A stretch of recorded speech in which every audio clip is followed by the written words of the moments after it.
Ya. Assalamualaikum warahmatullahi wabarakatuh.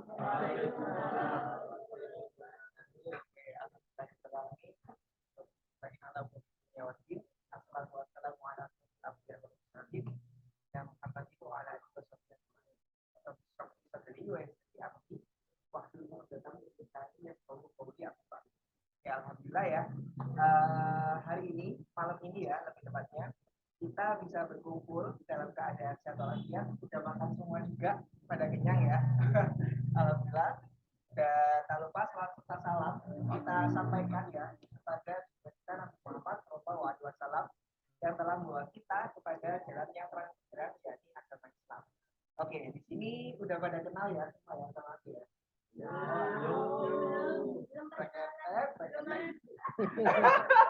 Ya, begitulah ya. Masa nggak kenal mantan Anya? Kenal. Enggak, tak no. Bohong enggak ya? Kan tahu undang, Pak. Hah? Loh, gak diundang, Kon. Ketane sama tadi. Ya. Nah, jadi ini teman-teman di sini semua ada teman-teman Teknop, ada teman-teman Fisika, ada juga teman-teman KSO, meskipun satu doang ya, perwakilan Dosensi Organizer yang sedang berkumpul pada malam hari ini. Kita membahas apa sih? Membahas tentang pre-launching kelas edukasi pranikah. Jadi di sini kita nanti tujuannya apa? Tujuannya biar teman-teman tahu kita tuh punya program ke depan tentang edukasi kelas edukasi pranikah ini kayak gitu. Nah, di sini nanti teman-teman bisa mengetahui gimana gambaran programnya sekaligus bentuk dari kontribusinya teman-teman nanti ketika dalam pelaksanaan kelas edukasi pranikah ini. Nah, maka dari itu di sini harapannya teman-teman bisa mendengarkan dengan seksama. Kalau misalkan ada yang dibingungkan, bisa langsung angkat tangan dan ditanyakan aja ke Mas Arti. Nah, di sini langsung yang mengisi ada Mas Arti. Lambe-lambe, angkat tangan lambe-lambe. Cerah. Iya, ada kamera ya. Ada kamera.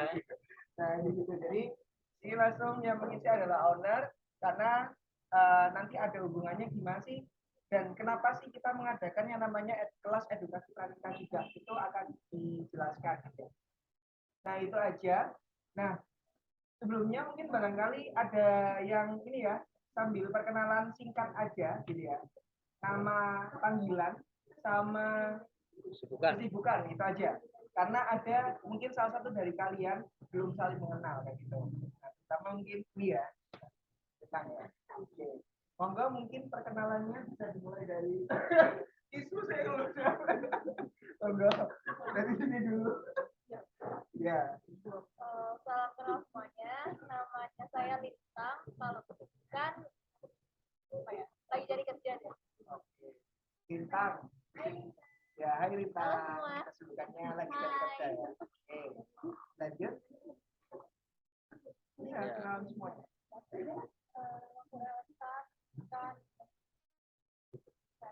Oke, Lidis tahu namanya siapa? Elsa. Ya, Elsa, kesibukannya? Oh iya. Frozen ya, sejenis kuliner. Apanya tempura? Oke, kesibukannya apa? Selain kerja apa kesibukannya? Cari jodoh.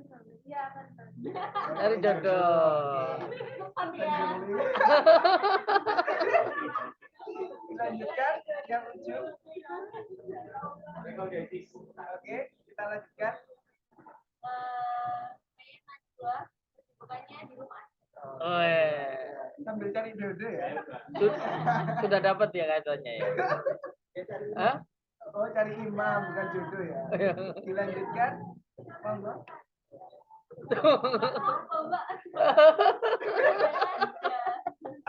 Oke, dilanjut. Kita terus sekarang Oke, Pak Novita sedang menyelesaikan tugas akhir. Monggo dilanjut. Saya main sunat, sibuknya tahu sendiri lah. Tahu. Oh iya nggak tahu ya. Oh iya nggak tahu ini. Di sini tahu loh. Mau ngapain? Sibuknya dia mempertahankan hubungan. Karena mempertahankan itu butuh lebih perjuangan. susah daripada merebut. Ini loh dari hati ya buat orang mencari jodoh. Bisa dipertahankan. Bisa.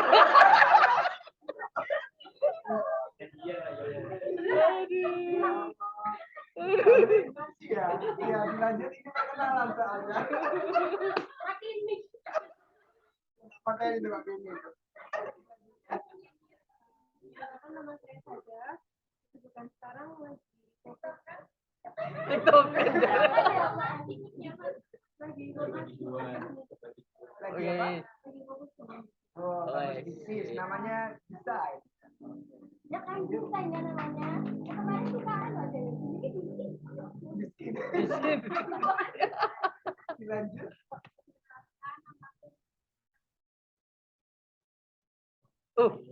Alhamdulillah udah punya kesibukan. Oh, selama ini gak sih? Dilanjut.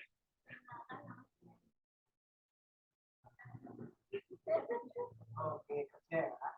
Kerja di mana? Ini kerjanya tadi kerja di mana? Kantor? Di? Oh, Jambangan, deket sini ya berarti ya. Kantor jasa penilai publik. Wah. Ngapain aja itu ya berarti ya kerjanya?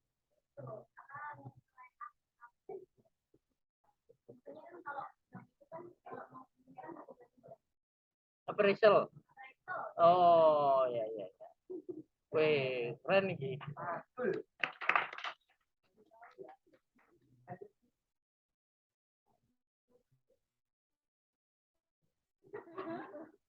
Coba nonton Korea.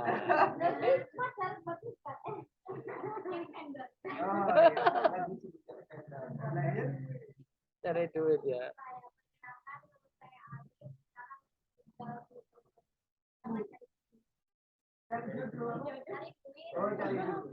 Cari duit juga, jodoh juga. Jodoh udah. Oh enggak cari lagi ya. Oh. Lambe turanya kalah ya.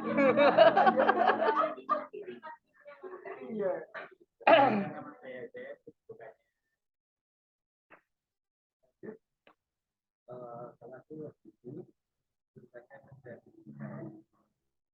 Udah teken kontrak sama apa gitu ya? Oh belum ya. Kalau teken fotonya kak. Ya gimana ya kak itu kak ditunggu loh. Klarifikasi kak mumpung. Monggo. Ya, oke. Sama tuh Eko, sibukan kerja. Nah. Jadi bapak baru. Jadi bapak. Kenapa bapak lama? Iya iya juga ya. Kok di bawah? Ya Jombang sih. Ngawen ini.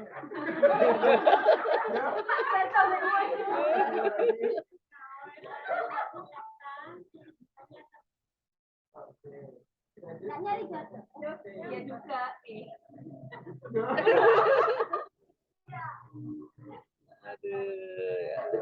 Semangat mbak. Lanjut yang paling lucu.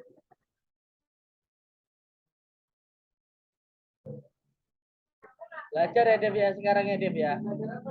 Biasanya belajar dapatnya uang saku Dev, nggak dapat gaji Dev biasanya. Belajar kita ini.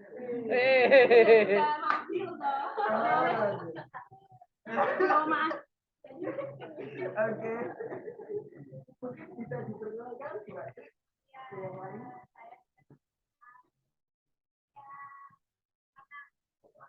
Istrinya Mas Arti. Yang tahu. Oke. Iya. Oh, perkenalan dia. Mari mau.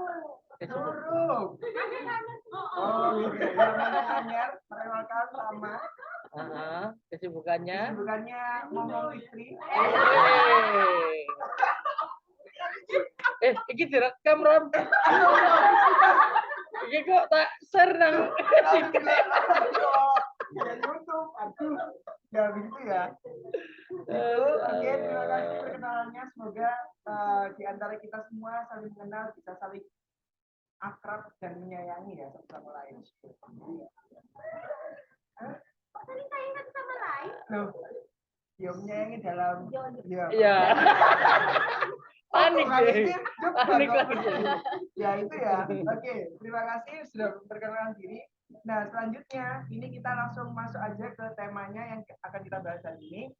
Langsung waktu berempat kami berikan ke Mas Arvin Mardianto. Oke, siap. Assalamualaikum warahmatullahi wabarakatuh. Waalaikumsalam. Nah, ketika saya perhatikan ini ternyata rata-rata banyak yang belum punya pasangan ya.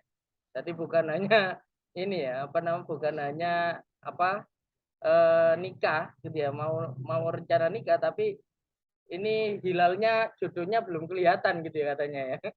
Nah, ini mudah-mudahan nanti kalau kita itu rencananya mau mengadakan kelas edukasi pranikah, sasarannya itu sebenarnya bukan hanya orang yang sudah punya pasangan, tapi orang yang usianya mau ke jenjang pernikahan. Jadi meskipun belum punya pasangan, dalam artian belum punya pasangan ini ya, belum punya pacar lah mungkin zaman anak sekarang gitu, itu enggak apa-apa. Yang penting usianya itu enggak di bawah umur.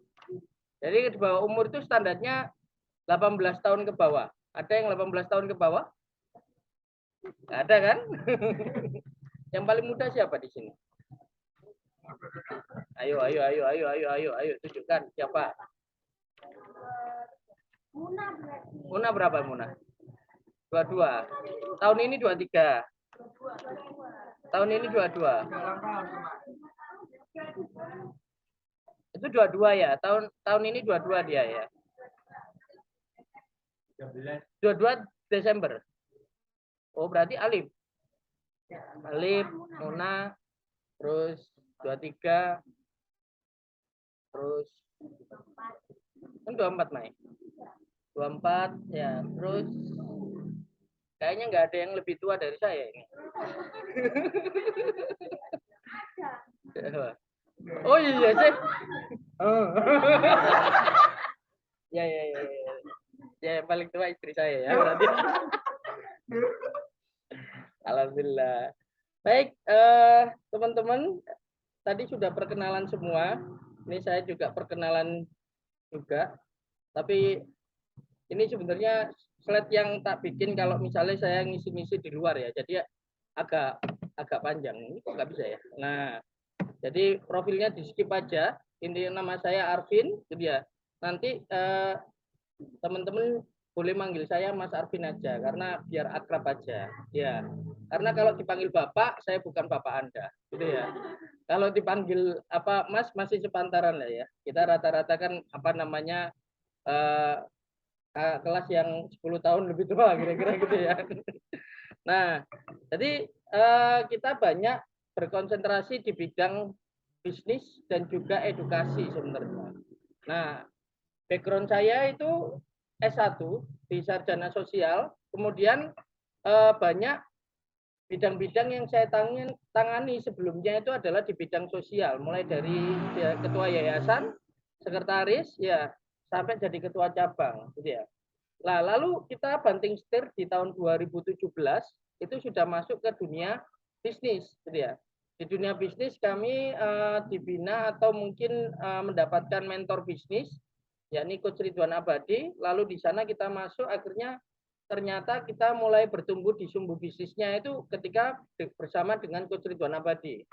Nah, ternyata uniknya kalau di Coach Ridwan Abadi itu adalah kita diajari tidak hanya bertumbuh di sumbu bisnisnya saja, melainkan leadership dan juga spiritual. Makanya bisnis-bisnis kita itu juga kita sisipi dengan nilai-nilai spiritual dan juga leadership.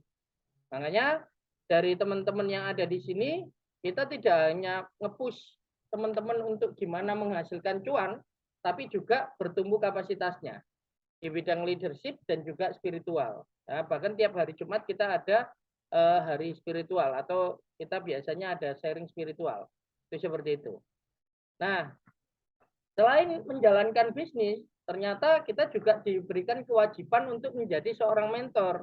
Nah, akhirnya kita juga menjadi mentor KPB. Waktu itu mentor KPB adalah kelompok pendampingan bisnis. Alhamdulillah saya membina 3 kelompok, jadi Usman bin Affan, Uwais Al-Qarni, dan juga 21 Community.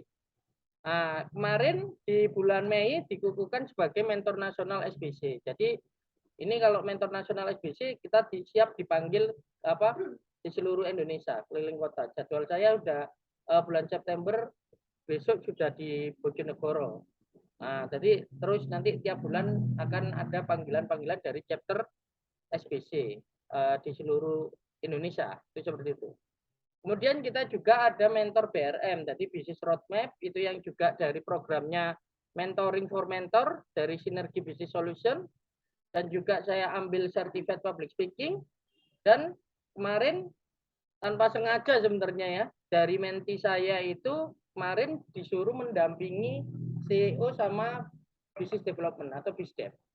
Nah, kebetulan ownernya itu juga punya bisnis yang banyak. Jadi kalau teman-teman tahu itu Pulsa 21 yang counter warna pink itu, nah itu kan ada 150 counter. Nah 150 counter itu manajemennya itu kita latih. Jadi kita dampingi. Tiap hari Rabu saya ngantornya di sana. Jadi ngantornya kalau pusatnya di Tambak Dalam itu. Itu ternyata 150 counter itu digerakkan oleh orang-orang seusia Anda. Jadi mungkin yang paling tua di sana usianya kurang lebih 27. Itu saya Eko ya. Eko 27 ya, 27. Terima. Berapa? 28. Oh, 28 ya. Berarti lebih tua Eko gitu ya.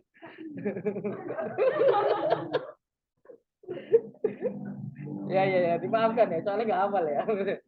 Nah, terus untuk yang levelnya itu area manajernya itu ada yang usianya itu 23. Area manajer itu berarti apa? Yang dia itu mengendalikan 20 toko dan karyawan kurang lebih 70 orang karyawan. Jadi usianya 23, gitu ya. Nah, bagi saya lihat ternyata bisa usia segitu bisa menjalankan tanggung jawab yang sedemikian besar. Itu intinya adalah di kapasitas. Itu seperti itu. Lalu untuk store manager, kalau store manager itu levelnya itu adalah dia mengelola 2 sampai 3 toko itu di usia 21. Nah, rata-rata karyawan Pulsa 21 itu lulusan SMA. Jadi SMA langsung SPG. Nah, 18 tahun SPG, 2 tahun atau bahkan 1 tahun langsung naik jadi store manager. Kalau nggak gitu tim supportnya store manager. Lalu habis store manager baru naik lagi jadi tim supportnya AM, atau kalau nggak gitu jadi AM, area manager. Nah, terus dari area manager itu nanti bisa menjadi kantor pusat. Nah, kurang lebih di usia 27. Nah, itu gitu. Itu yang Pulsa 21. Terus ada lagi berbisnis. Kalau berbisnis itu bisnis baru yang itu adalah marketplace jual beli usaha. Jadi kalau kita biasanya beli produk gitu ya. Nah, kalau ini perusahaannya adalah jual beli perusahaan. Jadi perusahaannya dibeli. Misalkan ini apa namanya? Sada ini punya bisnis desain gitu ya. Oke, desain gini, terus kamu gimana menjalankan bisnis ini, omsetnya 1 bulan berapa? Misalkan gitu ya. Mau nggak perusahaannya tak beli, tapi kamu tetap juga bisa menjalankan usahamu.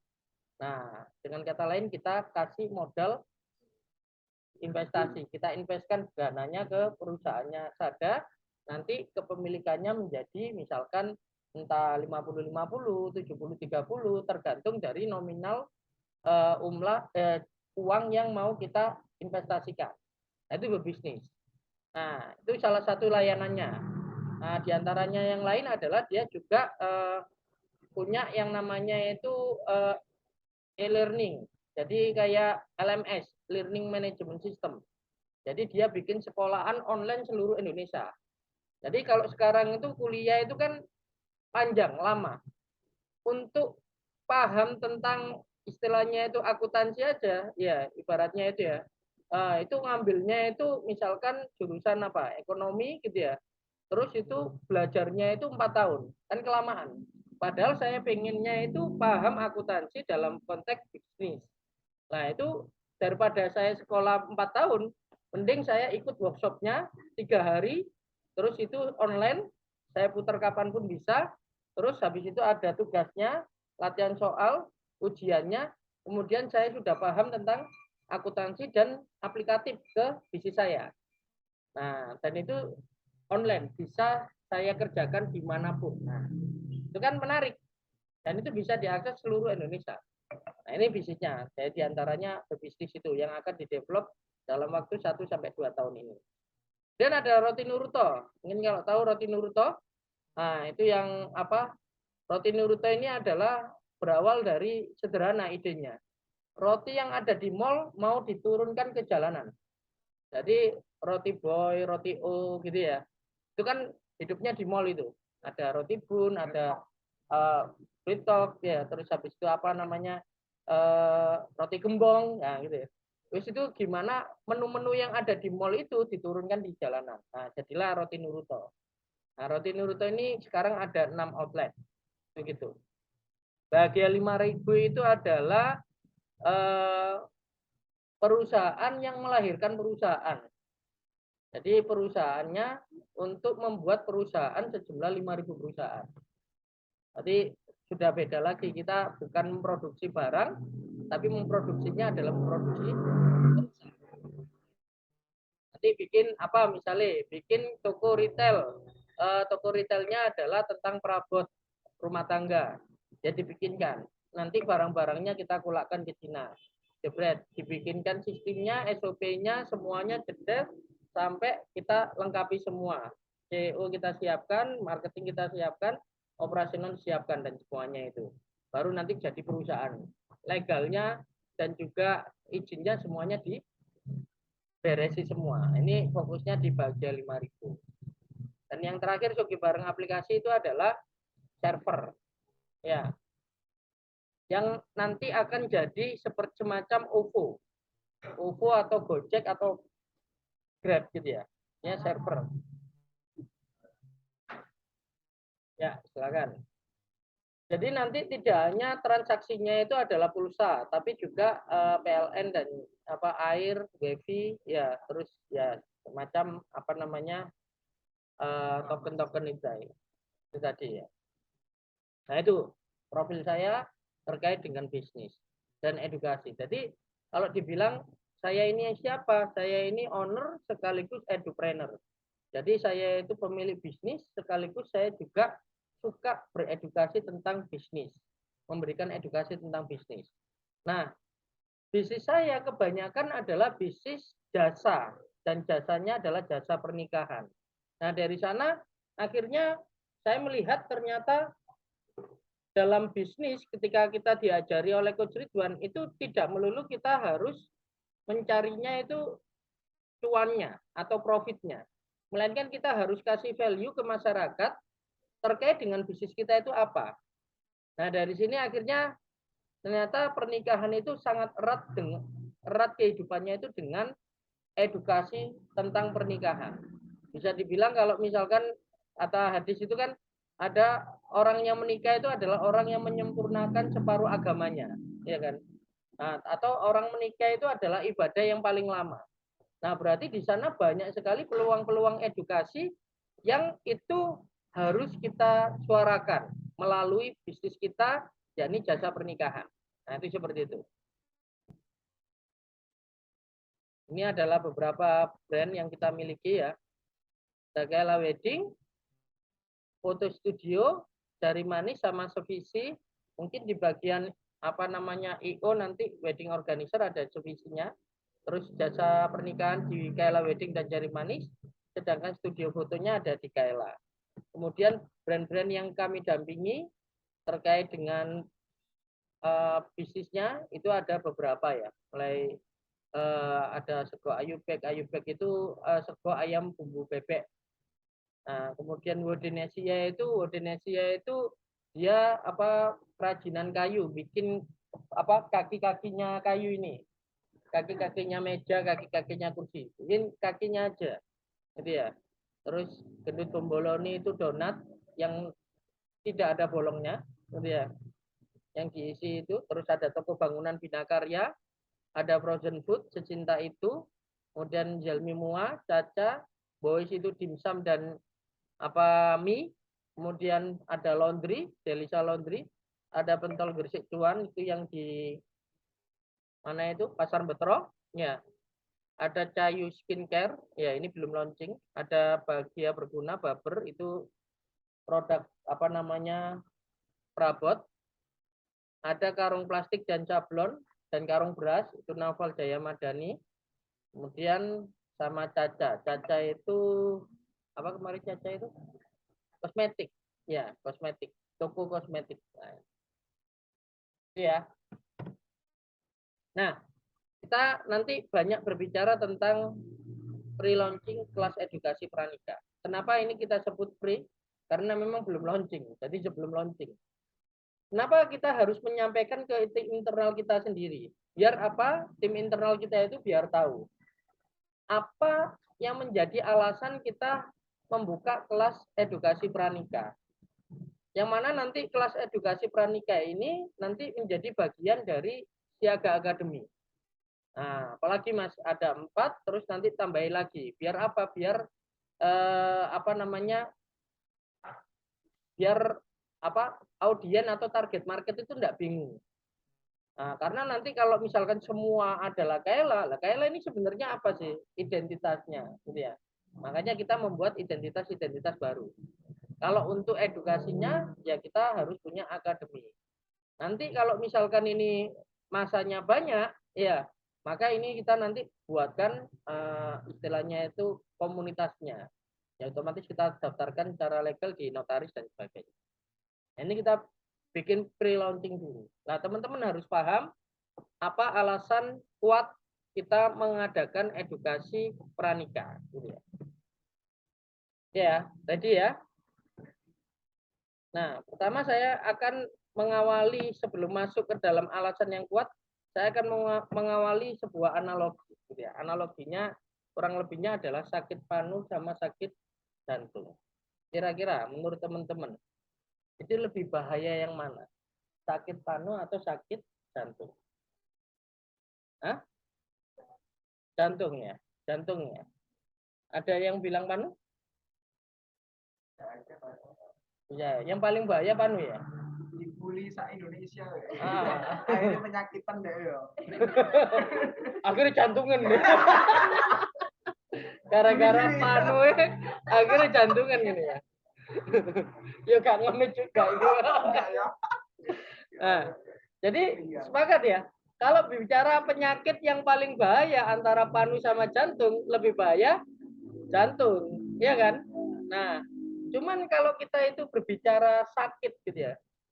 Terus berbicara kenyataan yang ada di masyarakat. Kalau misalkan ada sakit panu, terus sama ada yang sakit jantung, kira-kira kita itu lebih khawatir atau lebih aware yang mana? Panu kan ya? Ya, karena apa? Panunya sudah posisinya di wajah.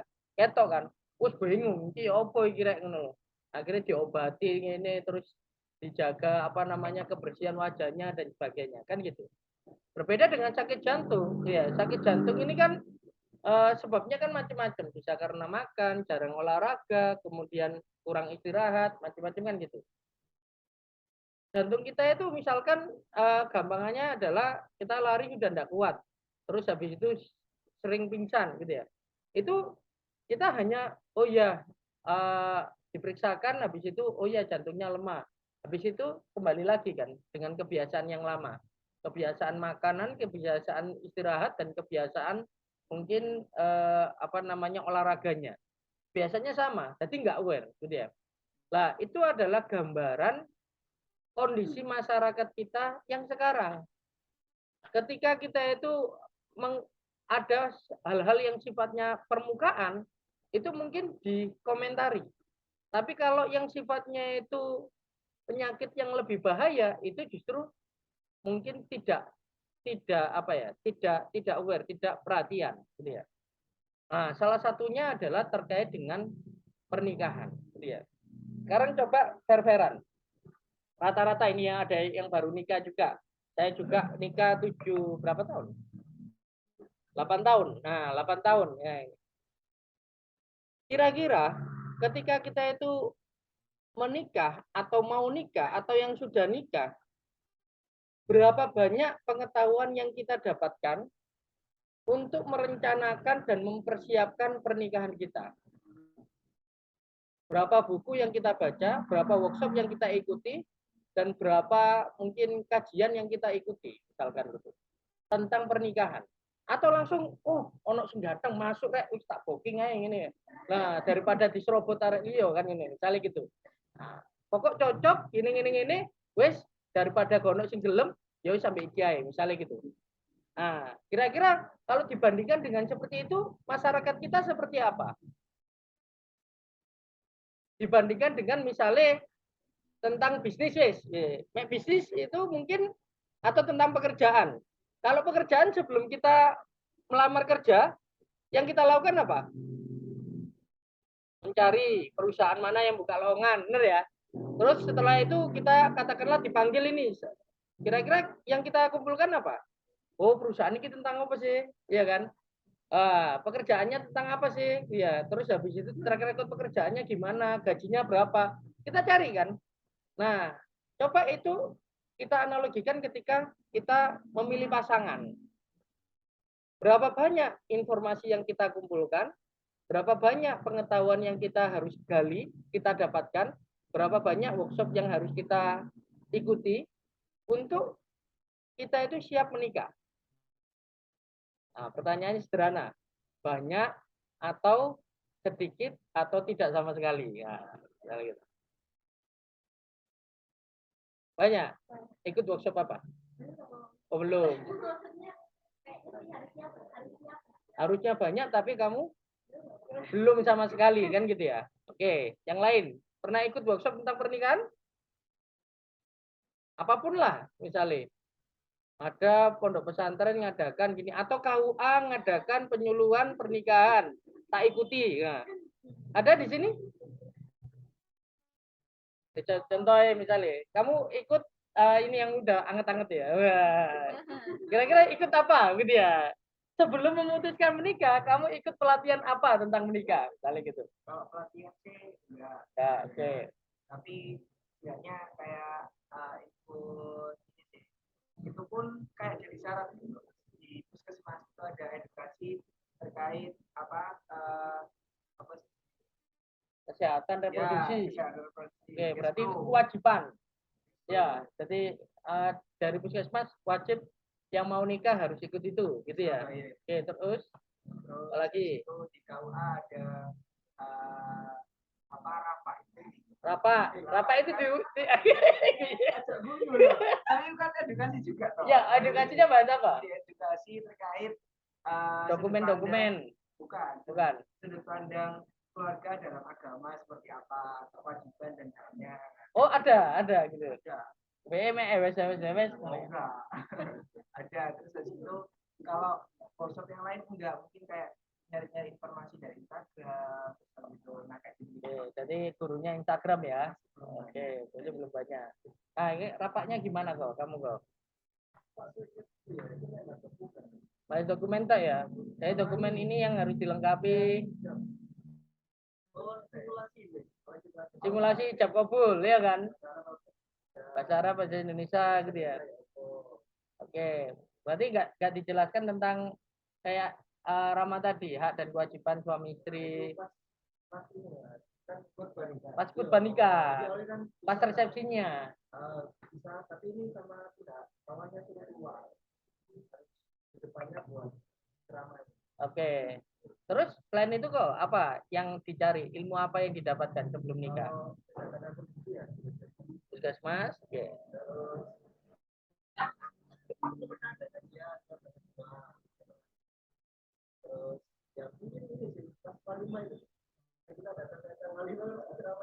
Tidak diceramai ustad ya.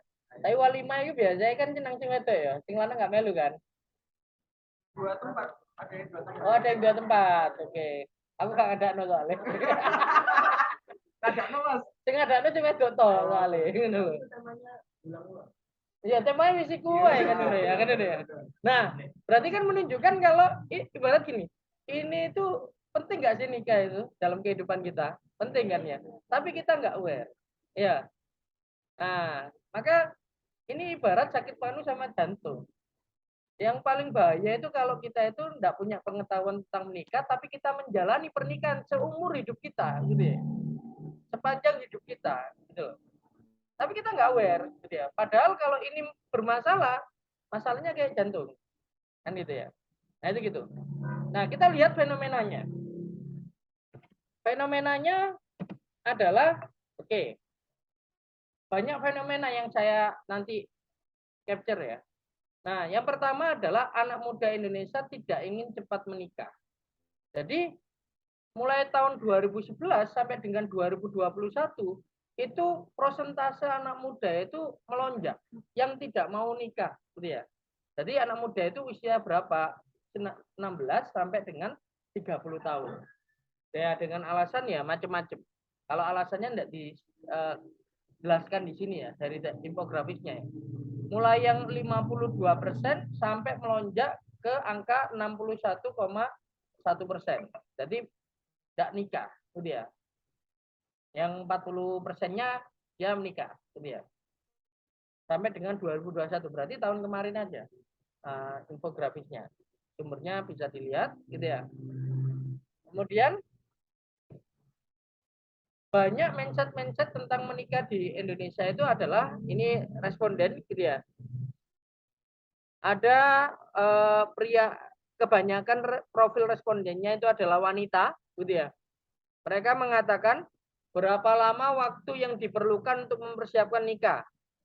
Ini yang rata-rata yang paling banyak 3 sampai 6 bulan dan 10 sampai 12 bulan. Nah, ini wedding konsultan harus tahu, gitu ya. Oh, ternyata orang mau nikah itu ringnya itu kalau nggak 1 semester ya 1 tahun. Yang paling banyak mereka butuh itu. 1 semester itu ideal ya untuk merencanakan pernikahan.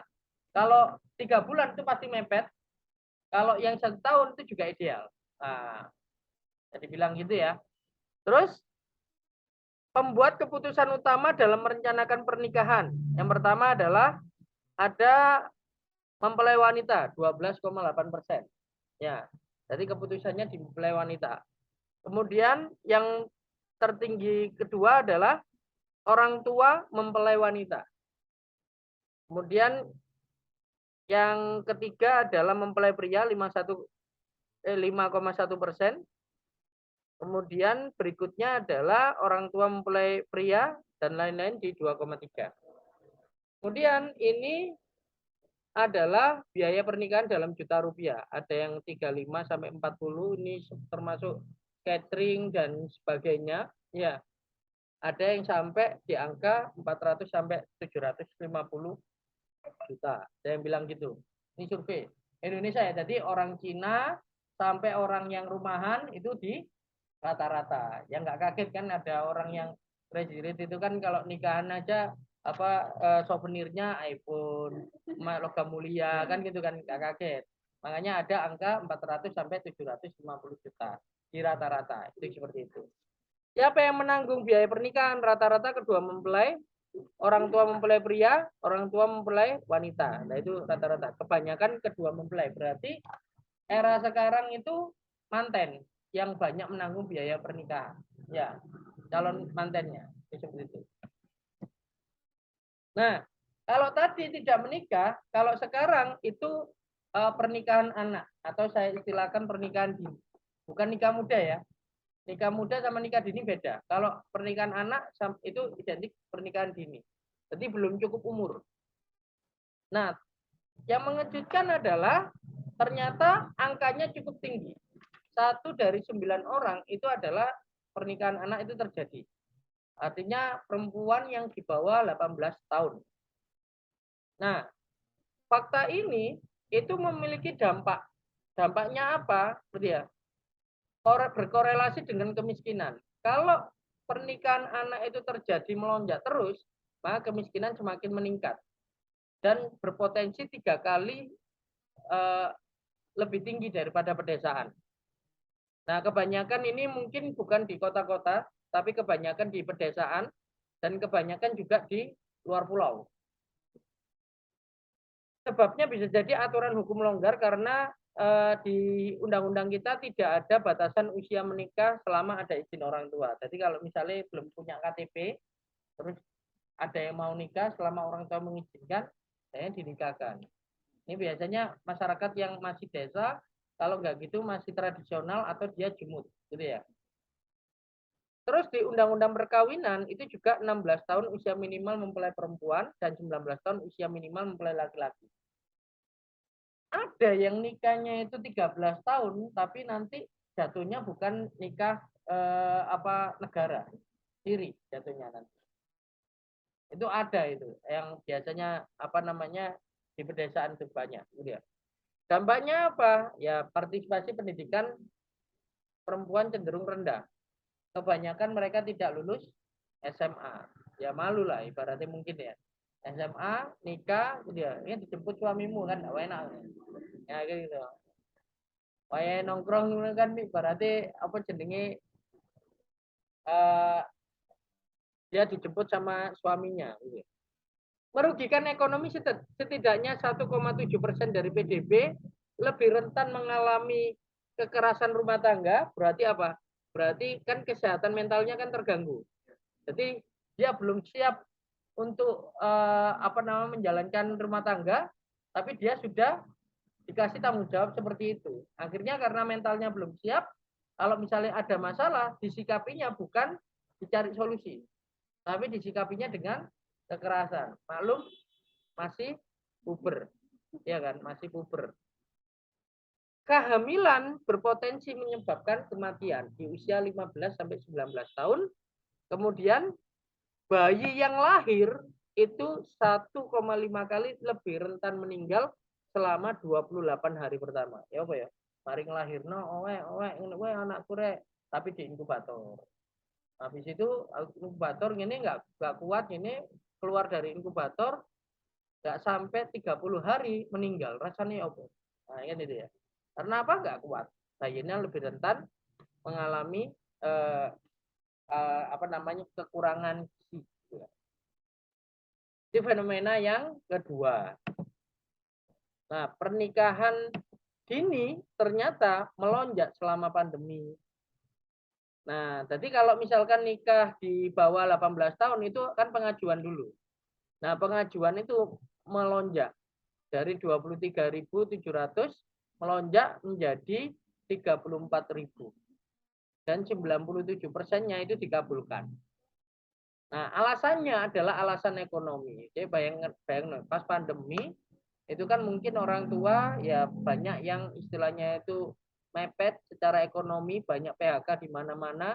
Kemudian anak-anak yang harusnya bayangkan pandemi itu nggak enak banget loh.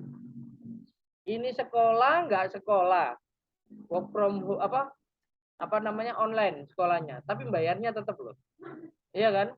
Nah, sedangkan orang tuanya tidak berpenghasilan karena mungkin di efisiensi, di PHK dan sebagainya. Mau usaha pandemi, blunder toh, bakar uang, ya kan gitu kan. Nah akhirnya nggak kuat ya udah harus dinikahkan. Biar apa? Biar tidak jadi tanggungan. Nah persoalan ekonomi. Persoalan berikutnya minim edukasi terkait pernikahan dini.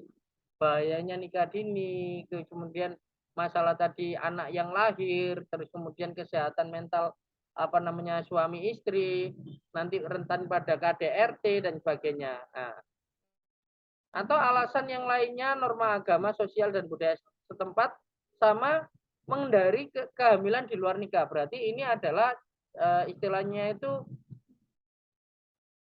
gaya berpasangan yang tidak sehat dalam artian mungkin berpacaran ya. Takut pacaran nanti hamil di luar nikah ya udah dinikahkan gitu ya. Ya itu kan ibaratnya keluar lubang buaya masuk ke kandang singa kan gitu kan. Nah, jadi ibaratnya tidak menyelesaikan masalah seperti itu.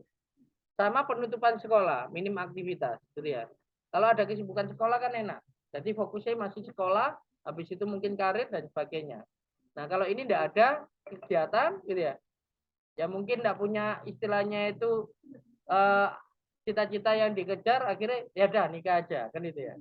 Oh enak ya, dikira nikah solusi gitu ya. Tapi masih usianya masih dini.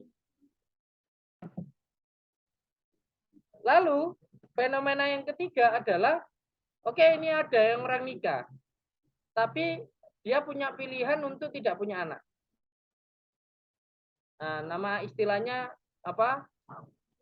Child free ya. Jadi pilihan. Sebuah istilah merujuk pada orang atau pasangan yang memilih untuk tidak memiliki anak. Gitu ya.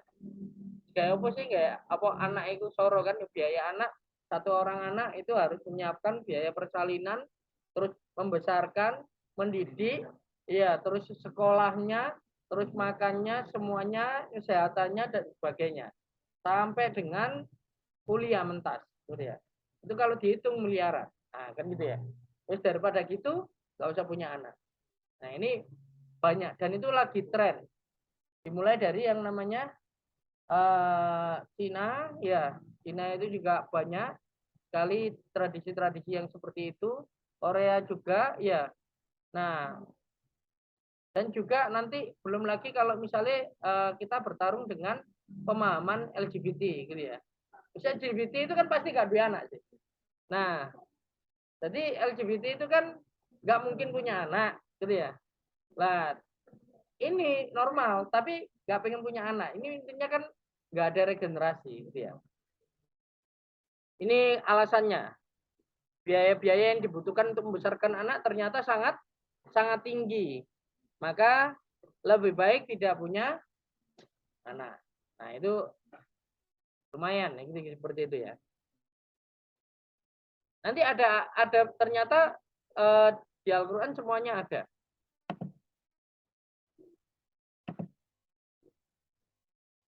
Terus masalah yang berikutnya adalah tentang apa? Perceraian, gitu ya. Ya. Mulai dari satu nggak pengen nikah. Yang kedua nikah muda, ya.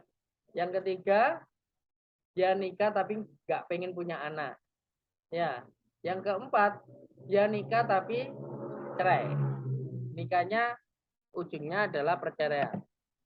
Nah, ini kasusnya yang di Surabaya. Ada cerai talak, ada cerai gugat, gitu ya. Di tahun 2019 jumlahnya cerai talak 883 kasus, cerai gugat 2013 kasus. Bedanya kalau cerai talak itu suami yang menceraikan istri. Kalau cerai gugat, istri yang menggugat suami. Jadi dari angka ini menunjukkan banyak istri yang tidak puas sama suaminya. Jadi 2 kali lipat lebih bahkannya.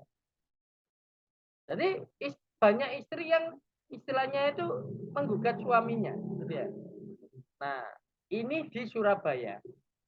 Nah, ketika kita telusuri, kira-kira menurut kalian apa sebabnya orang itu bercerai?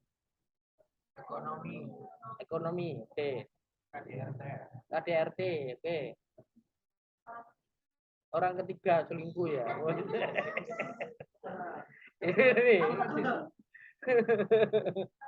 Orang ketiga, oke ya. Nah itu benar semua, tapi ternyata bukan nomor satu.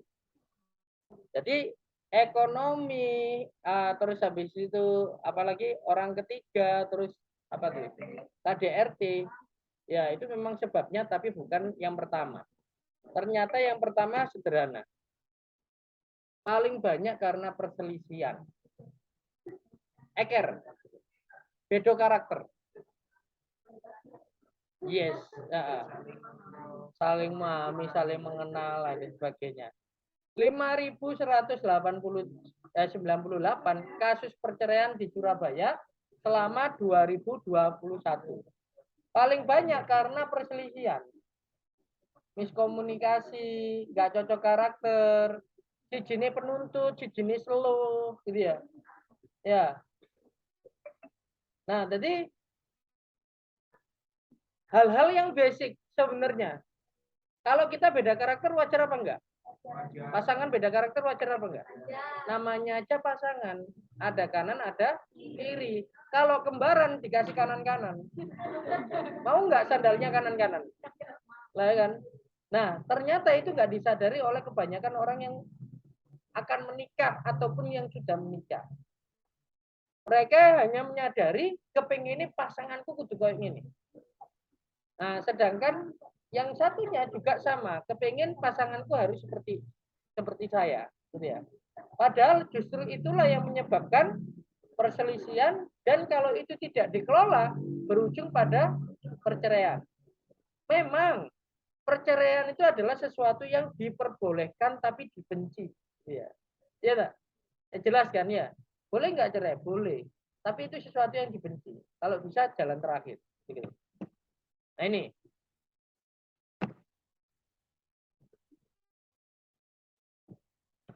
Perselisihan menjadi penyebab paling banyak. Jadi 3.223 kasus. Disusul baru ekonomi, baru ditinggalkan pasangan. Nah, ternyata masalah poligami, murtad, keluar dari agama itu yang kecil malah. KDRT itu kecil. Gitu ya. Kalau ekonomi masih agak besar, nomor 2, 1.700. Ditinggalkan pasangan, ya ini ditinggal pasangan itu mungkin karena pihak ketiga tadi ya, masih kecil. Ya maksudnya 123 banyak, tapi kalau dibandingkan dengan 5.000 kan kecil, gitu loh. Paham ya maksudnya ya? Sehingga masalah yang perselisihan ini yang paling banyak. Padahal kita itu kalau misalnya nikah, usia kita katakanlah 25 start kita nikah, kita hidup dengannya itu 35 tahun. Lebih dari separuh hidup kita malah. Malah hidup kita, masa lalu kita dengan masa depan kita, lebih banyak masa depan kita diarungi sama pasangan kita. Dan itu nggak sadar kalau perselisihan menjadi penyebab yang paling banyak. Nah itu gitu. Dan itu dilakukan oleh pernikahan yang usianya 20 sampai 40 tahun usia, bukan usia pernikahannya, tapi usia pelakunya. Nah, jadi kalau misalnya 25 tahun, nah ini harus 15 tahun lagi kalau bertahan dari perselisihan. Semangat gitu ya. Masih panjang gitu ya. Nah, tapi bagi saya juga punya pengalaman pribadi. Orang tua saya itu cerai di usia 50 tahun. Nah, bisa dibayangkan ya. Ternyata itu juga nggak menjamin. Lulus 40 tahun itu nggak menjamin itu tidak cerai. Nah, makanya kita harus mempersiapkan diri. Kalau benar-benar mau pernikahan yang langgeng, mapan gitu. Begitu. Ini ya, perselisihan, pertengkaran terus-menerus. Ekonomi, nah itu gitu ya. Ternyata di Indonesia juga angkanya nggak jauh beda. Tetap masalah perselisihan, ya ekonomi. Setelah itu meninggalkan salah satu pihak. Nah, kan itu ya. Baru yang selainnya kan zina, mabuk, madat, judi, dihukum penjara, poligami, KDRT, ya ini apa? Cacat badan, ya, kawin paksa, murtad, ya dan lain-lain. Jadi angkanya masih kecil, gitu. Cerai. Di pandemi juga semakin marak. Pandemi malah banyak perceraian ya, intinya seperti itu. Nah,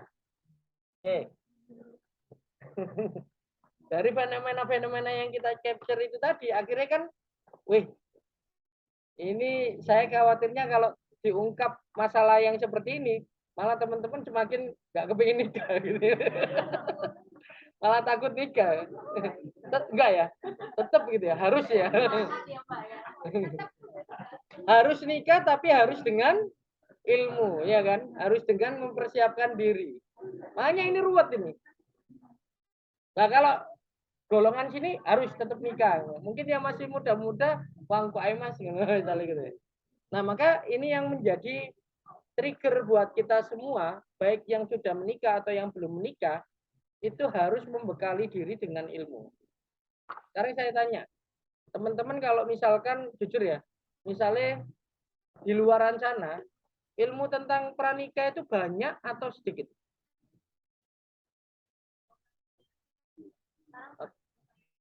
Banyak. Oh, ilmunya. Apa? Kamu lihat dari mana? Instagram. Itu kamu anggap ilmu. Mek cuplikan quote ngono ilmu rek ngono. Apa? Benar, maksudnya diikuti apa enggak? Enggak, maka berarti kan enggak dapat ilmunya. Mudah enggak? Hanya informasi acara. Ilmunya mudah enggak kita akses? Nah, gitu ya. Misal saya ganti pertanyaannya. Ilmu tentang pranikah mudah enggak kita akses? Enggak. Berbayar. Oke, satu. Bayarnya murah apa mahal? Mahal. Oke. Berarti ilmunya itu tidak mudah untuk kita akses dan tidak banyak membahas tentang pranikah. Benar enggak? Kita sangat susah untuk memilah-milah iki opo ya ilmu pranikah. Mau ngaji khawatir nanti apa namanya diarahkan ke oh ya poligami gitu. Misalnya kan gitu ya. Kan bingung kalian kan? Iya kan? Nanti gini tiba-tiba lo misalnya poligami lah kan akhirnya kalian nggak ambil ilmu yang seperti itu misalkan gitu ya. Atau kalau misalnya mau ke yang ilmunya umum psikolog hukum dan sebagainya tapi mahal kelasnya terbatas. Kalau nggak gitu misalnya harganya murah misalnya cuma ratusan ribu tapi apakah ada di Surabaya? Biasanya kalau tak lihat amati itu rata-rata kebanyakan pelatihannya ada di Jogja, di Bogor gitu ya. Jadi yang aware tentang pranikah itu biasanya yang area Jawa Barat, Jawa Tengah, Jawa Barat. Jawa Timur jarang. Mentok-mentok yang Jawa Timur itu biasanya Malang. Surabaya saya lihat masih jarang toh, ya kan? Nah, kalau nggak gitu sekali ikut bisa mungkin ilmu yang kulitannya cuman 200.000, kadang 100.000 dan sebagainya. Wah, maka ini yang harus kita preparekan. Nah, kita kepingin memberikan itu edukasi dengan cara apa ya? Kita datangkan apa namanya pemerhati pranikah supaya kita bisa mendapatkan ilmu yang lebih terjangkau seperti itu. Dan tidak membuat teman-teman takut untuk menikah, maksudnya gitu. Atau tidak membuat teman-teman itu sembrono untuk nikah. Ya wis sawangane kok iki angel. Mega cerai, kemudian nanti itu apa namanya? nggak bingung apa takut punya anak, nggak gitu ya. Pernikahan dini, kalau nggak gitu ya biaya pernikahan tinggi, kalau nggak gitu ya takut nggak mau nikah. Nah ini masalah-masalah seperti ini jangan sampai terjadi. Kenapa? Karena kita kembalikan lagi dengan kita punya tujuan menikah. Setidaknya ada 7 tujuan menikah. Dan ini bisa kita lihat. Yang pertama adalah menjalankan perintah Allah. Karena di sini di surat An-Nur ayat 32 sangat jelas bahwa dan kawinkanlah orang-orang yang sendirian di antara kamu dan orang-orang yang layak berkawin dari hamba-hamba saya. Yang laki-laki dan hamba sayamu yang perempuan, jika mereka miskin, Allah akan memampukan mereka dengan karunia-Nya dan Allah Maha Luas pemberiannya lagi Maha mengetahui.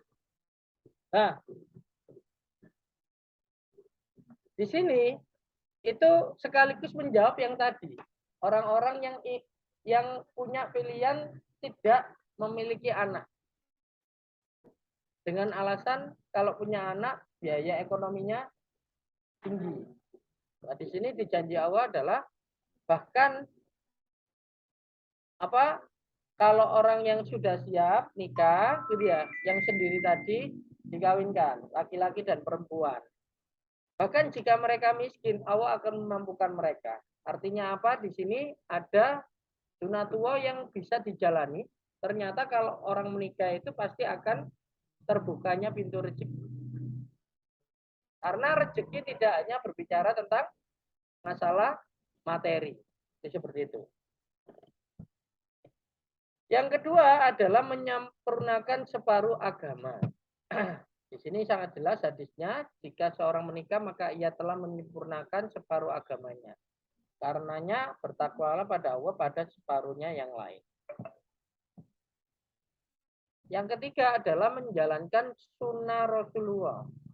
Siapa menikah itu termasuk sunnahku. Siapa yang tidak mengerjakan sunnahku maka ia tidak mengikuti jalanku. Menikahlah karena sungguh aku membanggakan kalian atas umat-umat yang lain. Siapa yang punya kekayaan maka menikahlah. Dan siapa yang tidak mampu maka hendaklah berpuasa. Nah ini yang teman-teman ini kalau misalnya tidak mampu menikah maka solusinya adalah puasa. Kemudian yang keempat adalah meningkatkan ibadah kepada Allah. Nah ini menariknya. Jadi kalau misalkan pada saat kita itu menikah, ada hal-hal yang sifatnya itu haram, itu menjadi halal dan tidak hanya halal tapi mendapatkan pahala. Nah, salah satunya adalah misalkan bergumul dengan istrinya, itu dianggap sebagai sedekah, gitu ya. Dan dia akan memperoleh pahala. Hadis Bukhari dan Muslim. Dengan menikah, yang kelima manfaat yang lain adalah nikah itu lebih menundukkan pandangan dan lebih membentengi kemaluan. Barang siapa yang tidak mampu maka hendaklah ia puasa. Karena saum itu dapat membentengi dirinya. Sama ya. Jadi kalau misalnya sudah waktunya menikah, nggak menikah itu dianjurkan untuk puasa. Dan kalau memang sudah siap ya harus menikah. Tidak boleh ditunda-tunda. Terkadang kalau kita tunda-tunda itu biasanya kan istilahnya ada ini ya. Orang bilang jodoh di tangan Tuhan. Nah, itu percaya ya. Nah, guyonannya teman saya itu jodoh di tangan Tuhan itu berlaku 30 tahun ke bawah. Kalau sudah 30 tahun ke atas itu Tuhan angkat tangan. Jadi biasanya itu harus dari kitanya yang memantaskan diri, harus ngejar juga gitu ya. Kadang kita itu mau nikah tapi kita itu defend gitu loh. Nah, itu yang harus dirilis. Kita itu harus merilis diri kita supaya kita itu menerima takdir Tuhan itu tadi. Seperti itu. Kemudian yang berikutnya adalah mendatangkan ketenangan hati. Dan di antara tanda-tanda kekuasaannya dia menciptakan untukmu istri-istri dari jenismu sendiri supaya kamu cenderung merasa tentram kepadanya. Ya, dengan adanya keluarga itu bisa menjadikan lebih tentram. Seperti itu. Dan yang terakhir adalah memiliki keturunan yang soleh. Di sini kita melihatnya adalah yang tadi fenomena tidak memiliki anak. Lah ternyata disuruh untuk menjadikan anak cucu bagimu dari pasanganmu serta memberimu rezeki dari yang baik. Mengapa mereka beriman kepada yang batin dan mengingkari nikmat Allah. Nah, itu seperti itu. Tujuan nikah ini paling tidak ada 7 poin yang harus kita pahami. Dan Siaka Academy itu kita mengambil posisi sebagai edukasi pranikah ini. Karena kita punya visi yang besar untuk menjadi pelopor perusahaan jasa pernikahan terbesar, terlengkap, dan terpercaya dalam membangun keluarga samawa. Nah, keluarga samawa ini kita wujudkan di poin yang pertama. Salah satunya adalah kita punya misi memberi edukasi pranikah kepada 1 juta pasangan muda. Nah, kita mulai dari sekarang. Jadi kalau misalkan kita hitung aja, ya kalau tiap minggu kita mengadakan edukasi pranikah kepada 50 orang, gitu ya, maka kita kalikan aja, ya, itu nanti sampai dengan 1 juta pasangan. Bahkan nanti di tiap kota ini kan ada 200 titik, di tiap titik itu mengadakan 50 per minggunya. Nah, 50 kali 200 itu berarti ada 1000, ya. Dalam 1 minggu nanti itu bisa 1000 peserta, gitu ya. Terus dalam 1 tahun itu bisa 50.000. Nah, 50.000 ya. Itu kalau misalkan nilainya atau pesertanya dalam 1 minggu 50. Tapi kalau kita gandakan lagi satu titik itu misalkan ada pengajarnya banyak, ya 10 orang pengajar itu kita bisa kalikan sampai tercapainya 1 juta pasangan muda. 1 juta itu hitungannya kecil karena di Indonesia aja itu orang yang nikah itu tiap tahunnya 1 juta. Jadi anggap aja misalkan usahanya Kayla Wedding ini bertahan gitu ya sampai anak cucu sampai 100 tahun misalnya gitu. Nah, sampai 100 tahun itu berarti orang yang mau nikah itu kurang lebihnya 100 juta. Nah, 100 juta kita ambilnya 1% aja. Jadi cuma 1 juta. Ya walaupun itu angka juga cukup besar ya untuk memberikan edukasi pranikahnya itu tadi. Karena tadi apa? Ilmu tentang pranikah itu nggak mudah untuk diakses. Kenapa nggak mudah untuk diakses? Karena orang yang sadar pranikah itu biasanya orang yang mana? Yang gimana? Kenapa ke orang itu membutuhkan ilmu pranikah biasanya? Rata-rata orang yang butuh ilmu pranikah itu satu, ya orang yang tahu lah. Maksudnya orang berada biasanya. Rata-rata gitu ya. Karena nyadar kalau ilmunya itu ilmu mahal. Nah, yang kedua itu biasanya orang yang mungkin paham istilahnya itu ibaratnya itu benar-benar apa? Kalau nggak dapat ilmunya nggak mau nikah duluan. Jadi orang yang benar-benar paham tentang keluarga. Gitu. Juga ilmunya nggak mudah diakses, mahal pula. Gitu ya. Maka kita buatkan nanti edukasi pranikah ini untuk apa namanya pasangan yang lebih masif lagi. Jadi semua orang itu bisa. Makanya gambaran saya itu saya mau kasih edukasi ini konsepnya itu nanti kolaborasi aja. Karena nanti kalau komersil sama aja. Nanti komersil misalnya rata-rata itu kemarin malah ada yang sampai privat itu 11 juta untuk mendapatkan ilmu pranikah, gitu ya. Itu nanti apa materinya banyak. Materinya tentang tidak hanya tentang fikih pernikahannya, tapi juga dari segi hukum. Bagaimana kalau misalnya apa sebelum nikah itu harus punya yang namanya perjanjian pranikah. Supaya apa? Nanti kalau misalkan contoh aja yang cewek-cewek gitu ya, coba misalnya nanti kalau misalnya suaminya tiba-tiba saja melanggar perjanjian pranikah, maka seluruh harta dan sebagainya itu menjadi milik istrinya. Karena yang salah kan suami, begitu. Tapi kalau tidak punya perjanjian pranikah, sebaliknya, gitu ya. Nanti siapa yang salah, malah yang ditinggalkan itu yang mengalami kerugian. Seluruh asetnya malah bisa jadi dibawa oleh istri mudanya, kan gitu. Nah itu kalau nggak paham tentang hukumnya, itu bisa jadi ya nanti bermasalah. Bukan berarti kita tidak percaya sama pasangan, justru karena kita kepinginnya transparan dan apa namanya lebih sah gitu ya. Nah itu gitu. Banyak dari aspek hukum juga misalkan kita nikah dengan orang yang itu kita tidak tahu backgroundnya, yang kita kenal hanya misalkan 2-3 tahun terakhir ini. Nah ternyata yang kita nikahi itu pernah punya riwayat nikah siri gitu ya. Nah itu gimana? Kalau nikah siri kalau dilihat dokumennya bujangan loh, ya kan? Nah ketika dicek KTP dan sebagainya ya bujangan gitu ya. Tapi ketika suatu saat ini sudah dijalankan, terus habis itu ketemu, nah, kamu siapa? Saya istrinya gitu ya, deng gitu ya. Terus kamu siapa? Ini saya, ini anak saya, anaknya, deng lah gitu ya. Nah itu kayak ibaratnya sinetron Indosiar kalah gitu ya. Dan itu real gitu ya. Itu gitu ya. Jadi ternyata nggak bisa main-main soal pernikahan itu, teman-teman. Ya. Nah ini makanya kita ada solusi.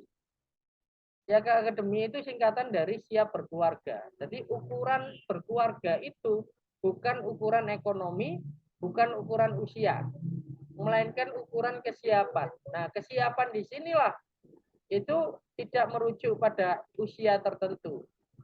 Bisa jadi siapnya 35 tahun, bisa jadi siapnya 21 tahun, tidak ada masalah. Yang tidak boleh adalah pernikahan dini atau tidak menikah, gitu ya. Atau misalkan LGBT, ya misalnya nikah sesama jenis, ya itu yang nggak boleh. Jadi pernikahan itu yang nggak boleh. LGBT ya bisa laki-laki dengan laki-laki atau yang perempuan dengan perempuan. Nah, atau yang laki-laki ganti apa apa namanya? Ganti gendernya menjadi perempuan, LG, lesbian, gay, biseksual, ya biseksual itu berarti dia pasangannya ya laki-laki ya perempuan gitu ya. Itu juga tambah ngeri gitu ya, LGBT. Nah, ternyata bahayanya lagi sindrom-sindrom itu mulai ditularkan oleh budaya, nilai-nilai budaya. Dan salah satunya ya mohon maaf mungkin teman-teman juga di sini penikmatnya itu adalah lewat Korea juga, gitu ya. Nah, itu kan mulai dari gantengnya, tapi gantengnya suka-suka sama cowok. Nah, itu kan kalau dianggap normal dan sebagainya, lama kelamaan kan kita meyakini bahwa itu sesuatu yang wajar gitu ya. Bukan benar tapi wajar. Ya wajar lah ya. Pokok gak aku. Kan ngono kan? Ya saya. Kalau wajar kan gitu. Ya iku areke iku pancen arek iku bencong sih arek iku. Pancen arek iku oh iya iki apa wajar sih gak normal. Pokok kan aku normal. Tapi lama kelamaan siapa yang jamin kalau misalkan kita nggak ikut gitu loh. Nah itu tadi. Maka kelas edukasi pranikah itu sama halnya ketika kita ya memutuskan menikah, biasanya kalau kita di wedding itu kan pria wanita menikah, kemudian kita rencanakan akad, resepsi, pernikahan sama bulan madunya, gitu ya. Atau kita menyiapkan wedding planner-nya, mulai lamaran, pestanya, budgetnya, vendornya, sampai dengan konsultasinya. Yang tidak dibahas biasanya di edukasi pranikah. Tentang perencanaan nikahnya, fundamentalnya, penyesuaian karakter, tadi masalah perselisihan, akibatnya adalah sebenarnya kan karena tidak memahami karakter dan budaya dari keluarga besar, kan gitu ya. Pernah nggak teman-teman misalkan ketika nikah tahu calonnya itu golongan darahnya apa? Tahu? Oke, Steven-nya apa? Steven. DISC-nya apa? Personality plus-nya apa? Nah, ternyata itu penting karena kalau misalnya kita itu hanya golongan darah, tapi golongan darahnya tahu nggak efek terhadap karakter? Tahu ya. Nah, itu kan dari segi golongan darahnya saja. Jadi karakter itu nanti ada dua pendekatan. Nanti ada pendekatan fenotip, itu adalah pendekatan lingkungan. Ada pendekatan genotip, itu pendekatan genetik. Nah, karakter itu dipengaruhi dua hal itu tadi. Kalau fenotip, itu kita harus tahu DISC-nya sama personality plus-nya. DISC itu seperti dominan, influence, steadiness, sama compliance. Yang kemarin yang waktu itu ya, itu dites saja, gratis kok itu. Hah? Di web, nanti tak kasih linknya. Nah itu ngetes. Nanti tahu karakternya seperti apa. Terus kalau personality plus itu ngetes tentang korelis, sanguin, melankolis, sama flekmatis. Nah, itu keren. Baru genetik itu golongan darah, terus Steven. Lah Steven itu ada insting, intuiting, introvert, extrovert, feeling, introvert, extrovert, sensing, introvert, extrovert, sama thinking. Nah, itu nanti dikombinasikan. Dread, ketemu, oh kayak gini pasanganku. Jadi akhirnya bisa menyikapi. Kalau nggak tahu karakternya, susah. Bahkan anak kita itu juga bisa. Nanti anak kita modelnya kayak gini, modelnya kayak gini. Gitu. Itu nanti banyak dibahas di edukasi pranikah. Lalu wawasan umum dan khusus tentang berkeluarga. Yang hijau kita sudah beresi, ya kan? Yang hijau ini kan kita selama ini kita mendevelop ini. Yang kuning ini yang akan kita develop. Cuman kita tidak hanya berbicara endingnya di menikahnya saja. Karena nanti ini ada next-nya nanti. Kalau tidak diselesaikan ini, biasanya nanti akan terjadi perselisihan. Perselisihan ini bisa dibilang wajar, tapi kalau nggak diselesaikan, numpuk. Kalau nanti numpuk, nah akhirnya jadi yang kasus yang di Surabaya itu tadi. Banyak istri yang menggugat cerai suaminya. Masalah didiamkan, ya. Dan kalau misalkan suami salah, minta maaf selesai. Kalau istri yang salah, bulet, marah, ngomel, ngambek, ngamuk, nyalain suami, terus suami yang minta maaf. Biasanya gitu. Bener apa bener ini? Ya. Ulangi ya, suami salah minta maaf, selesai kan? Kalau istri yang salah, marah, ngomel, ngamuk, ngambek, ini ya, nyalain suami, endingnya istri selalu benar, ya. Nah, tapi dirayu-rayu, iya kan? Nah, dan sebagainya. Nah, berhentinya itu jangan di pranikahnya saja nanti. Tapi karena menikah itu harus endingnya di visi keluarga. Jadi keluarganya, ujungnya nanti di keluarganya. Di sini kita harus bekali dengan yang namanya family roadmap. Mulai dari visi, misi keluarga, DNA keluarga, terus profesi, sasaran, unit kegiatan, kompetensi pendidikan, sumber daya, relasinya sampai dengan manajemen dananya.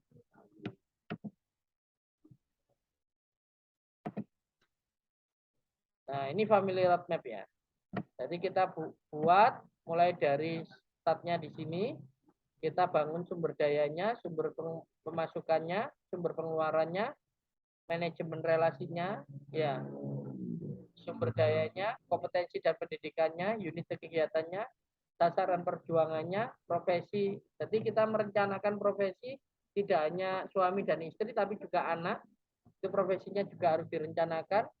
Misi dunia, family DNA, visi dunia sampai visi akhirat. Jadi start sampai ending. Tapi kita ngerjakannya mulai dari terakhir sampai dengan start. Seperti itu. Family roadmap. Sehingga nanti kesimpulannya adalah seperti ini.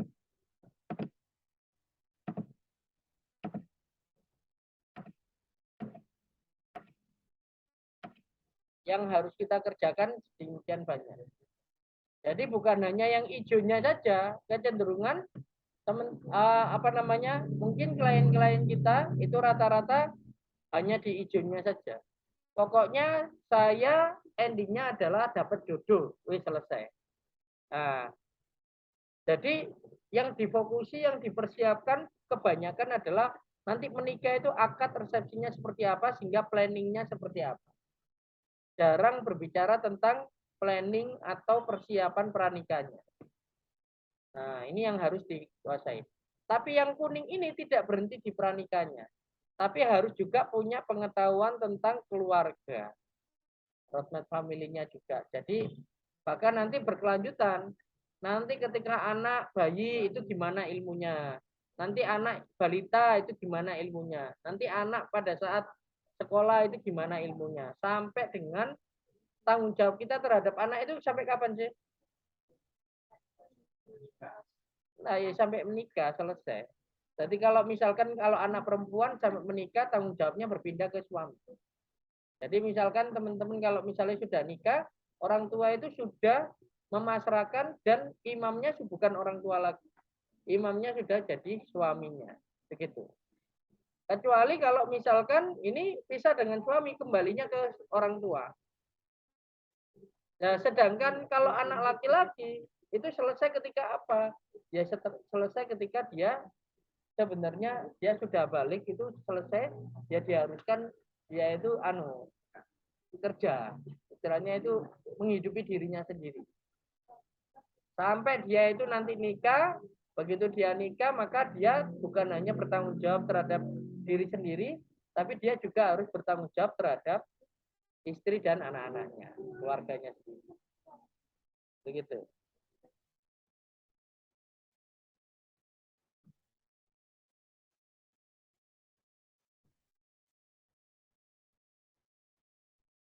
Oke.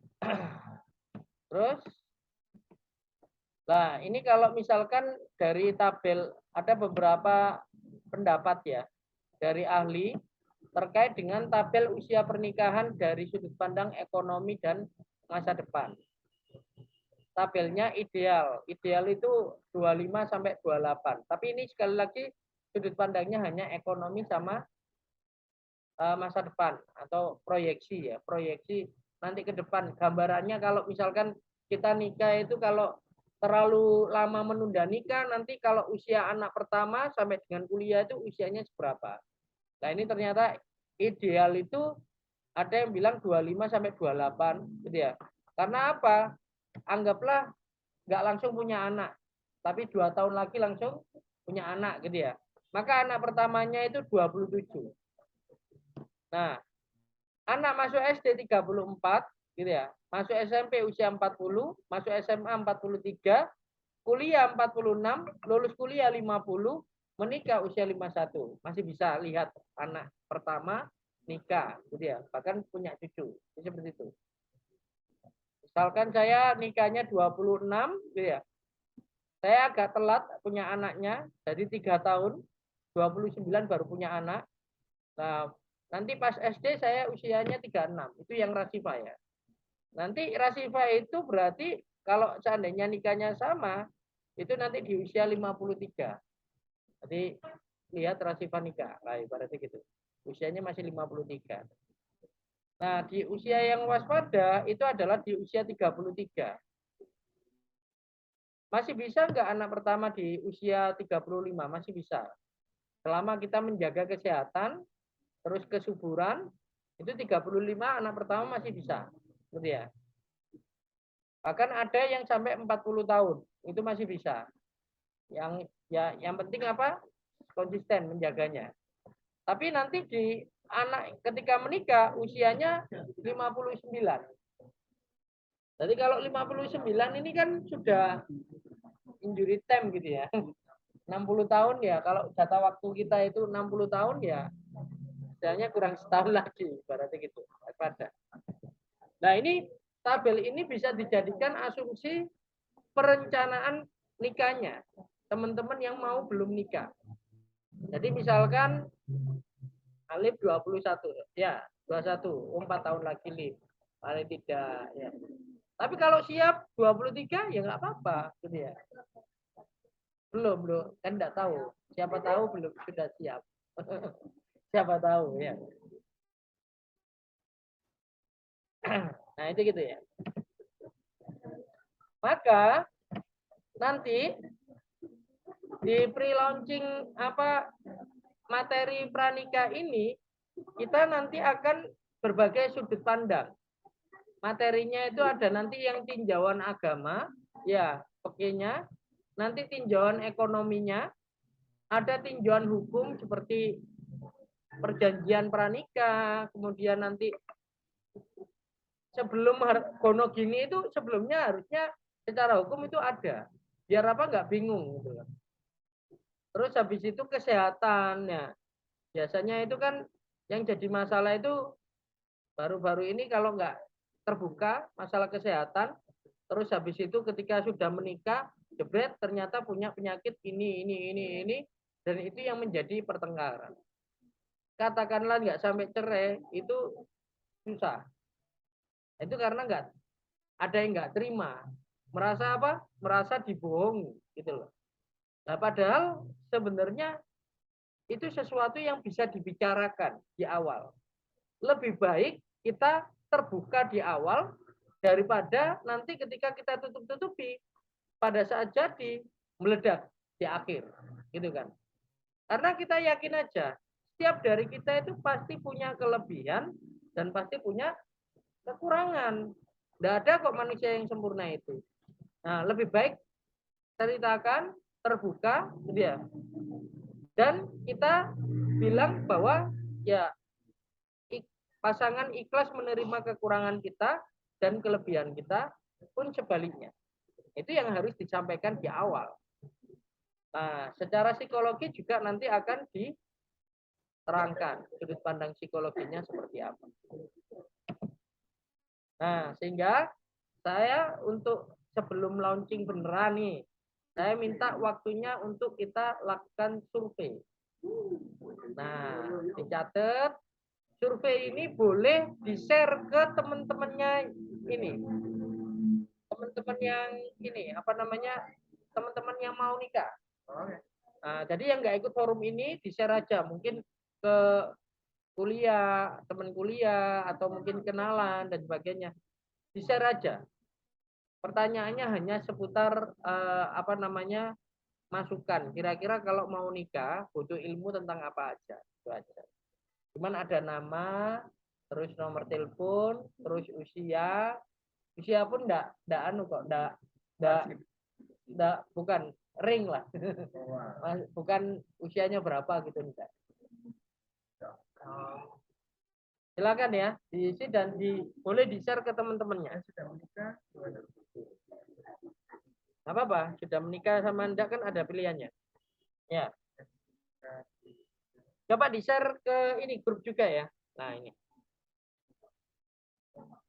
oh, kalau cepat aku. Misalkan, sebutkan nama Anda. Jenis kelaminnya. Nomor WhatsApp. Usia Anda. Ini saya mengakunya berapa ya berarti ya? Status pernikahan. Materi apa yang Anda butuhkan untuk mempersiapkan pernikahan atau keluarga samawa?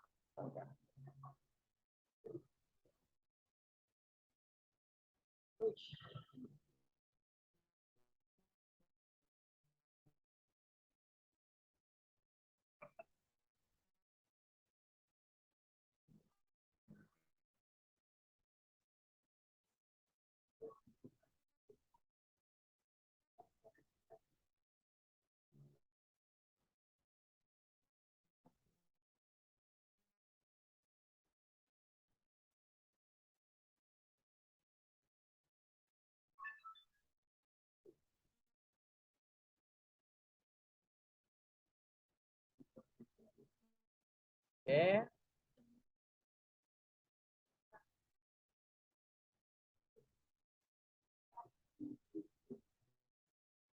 Masih satu yang menyebutkan, yang mengisi masih satu.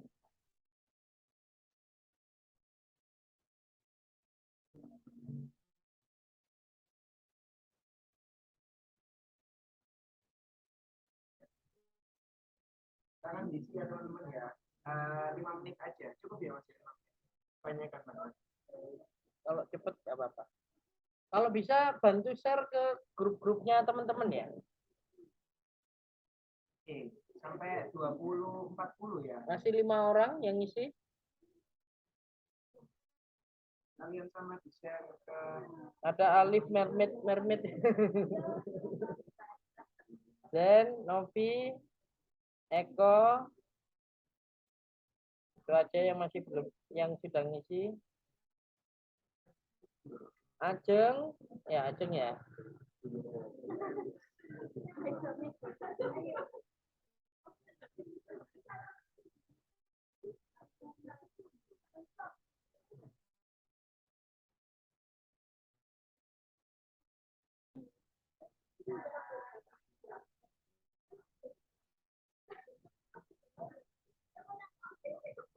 Habis tadi. Ambilin itu mau minumnya. Iya, nggak apa-apa, ngisi 2 kali berarti. Jangan 2 kali. Apanya? Enggak, beda-beda aja. Kalian nanti melihatkan berapa orang yang butuh materi itu. Gitu loh.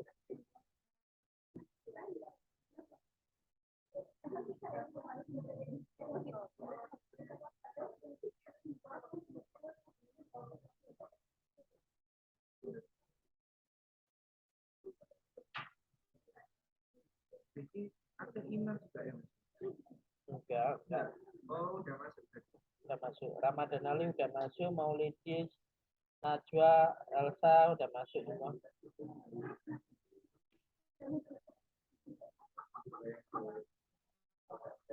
Yang belum Lintang, Maimunah, Sada, Muna, Yuk, 4 menit lagi Iya. ya. Cepet kok.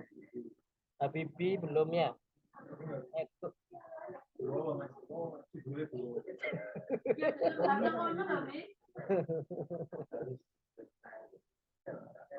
Ah.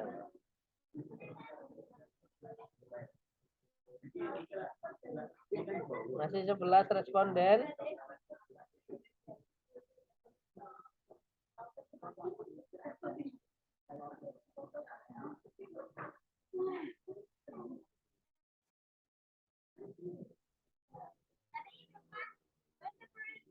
Ada. Lewati berarti. Udah. Kalau sudah gimana? Ya udah kan, udah masuk.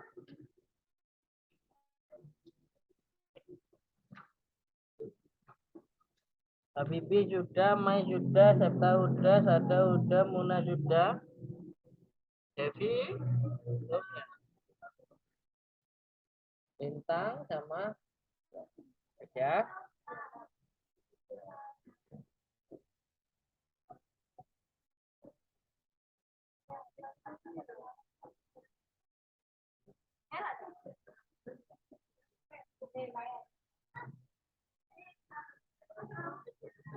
Sekarang lemas.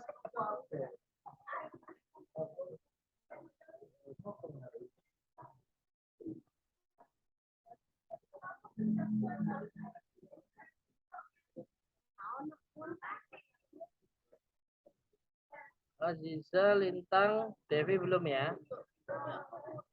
Yang muda dah. Ayo. Ayo. Yang tak sebut tadi udah, Devi yang belum. 2 menit lagi. Siapa yang belum? Devi tok. Devi. Udah lah. HP-nya mati. Enggak bisa. Oh iya, berarti per device ya.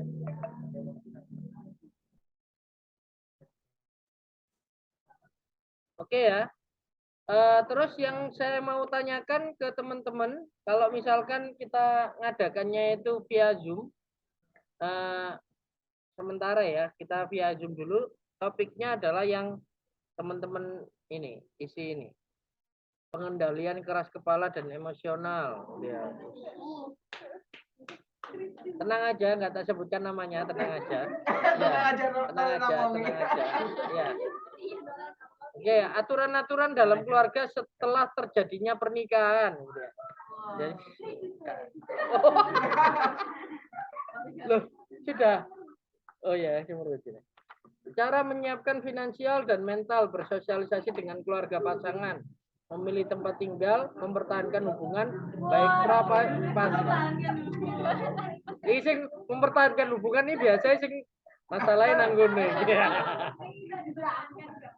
Tuh, kamu sih ngomong kamu ya. Karena aku nggak nyebut nama ya, tenang.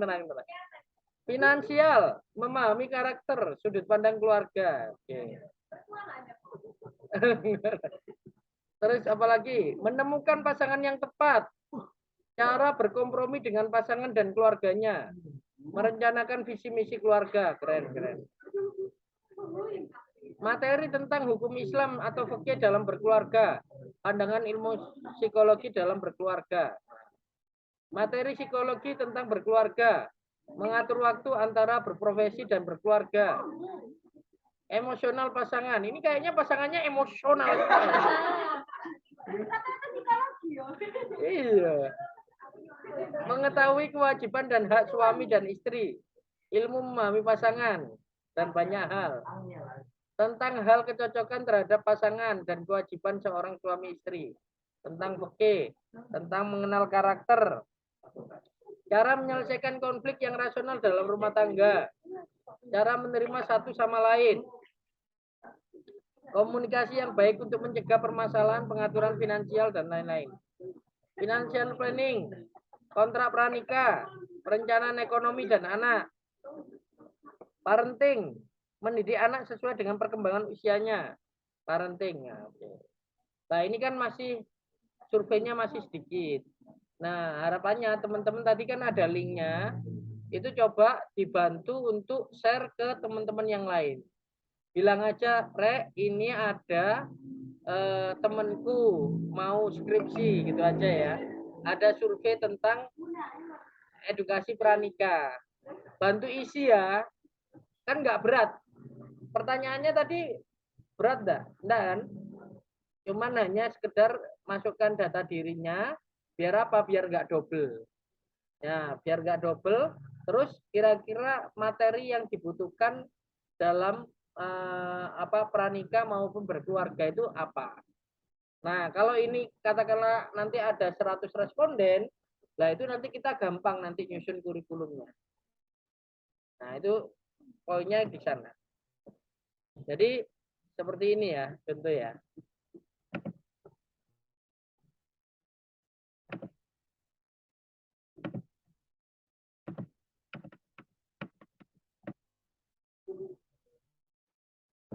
Dulu itu saya bikin kurikulum ini, cuman ini tak cuplik dari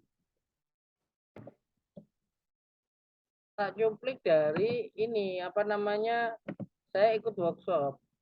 Khawatirnya ini tidak sesuai yang dibutuhkan teman-teman. Nah, gitu loh maksudnya.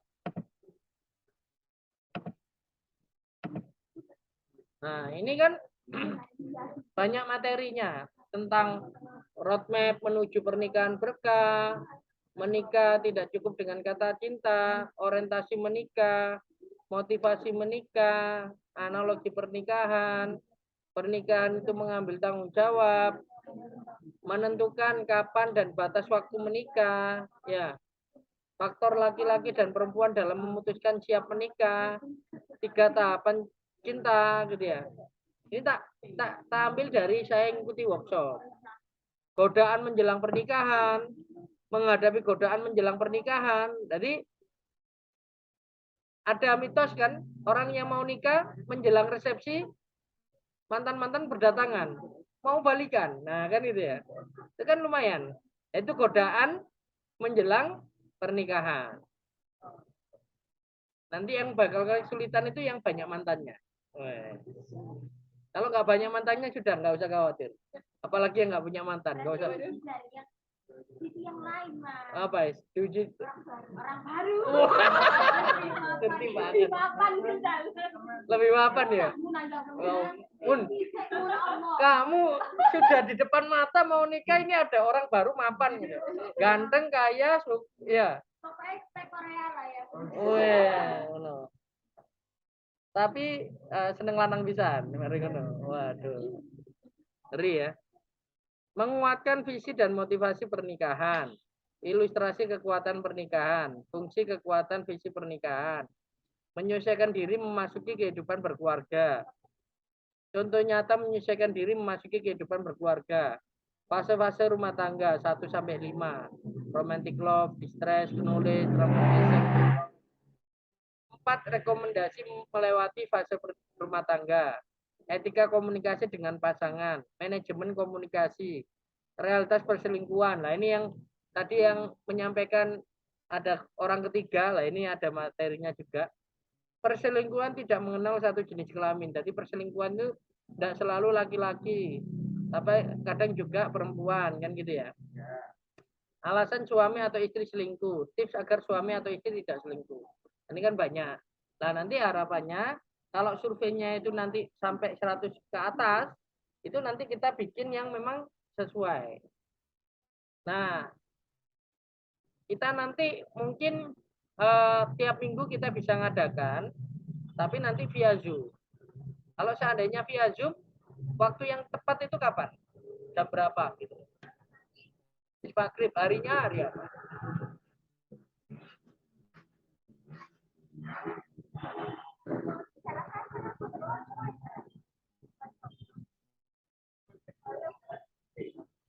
Wisik ya. Habis maghrib, lainnya bisa nggak? Habis maghrib.